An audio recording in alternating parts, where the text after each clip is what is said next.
So pending in the California Legislature is SB 1X2 or SB 2X, the special session bill on the maximum gross gas refining margin.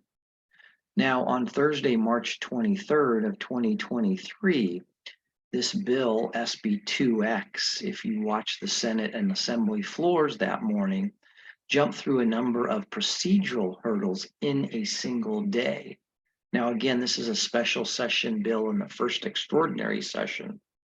Briefly, in the Senate, before SB 2X was heard on the Senate floor, it was first heard and voted out of the Fiscal Committee, the Senate Appropriations Committee.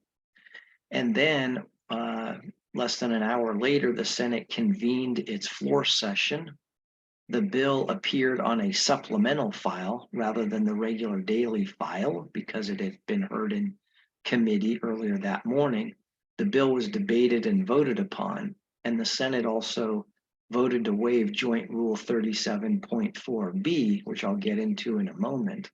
And then after passing the Senate, the bill was immediately transmitted over to the Assembly that was in its floor session at the same time. So we had the Fiscal Committee, the floor vote, a rule waiver, and passage in the Assembly to the Assembly floor all in one day in the Senate.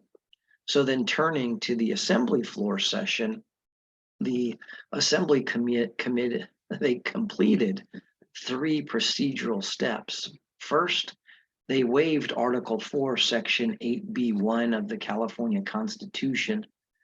Part of that provides that no bill may be passed unless it is read by title on 3 days in each house, except that the House may dispense with this requirement by roll call vote entered in the journal, 2/3 of the membership concurring.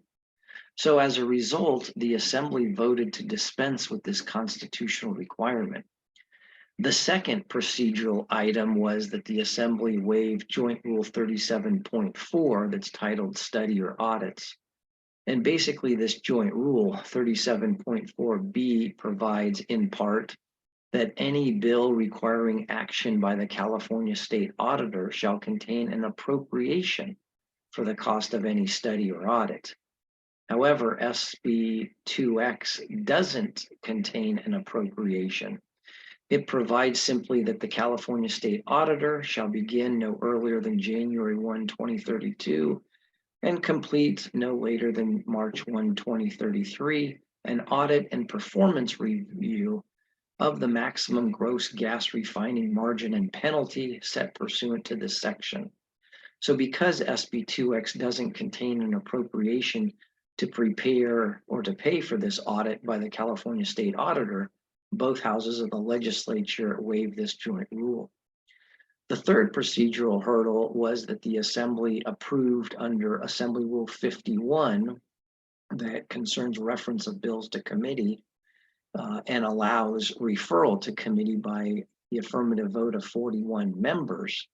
They referred the bill to the Assembly Utilities and Energy Committee for a hearing the following Monday, and then likely floor session and a floor vote by WARF without reference to file. And so the bill is expected a couple of days later to be taken up for a debate and a vote on the Assembly floor. And then, of course, there would be final action of the governor. Now, because SB 2X is a special session bill, it's not subject to a number of legislative rules, but there are still a series of hurdles that have to be overcome for the bill to be considered in an expedited manner.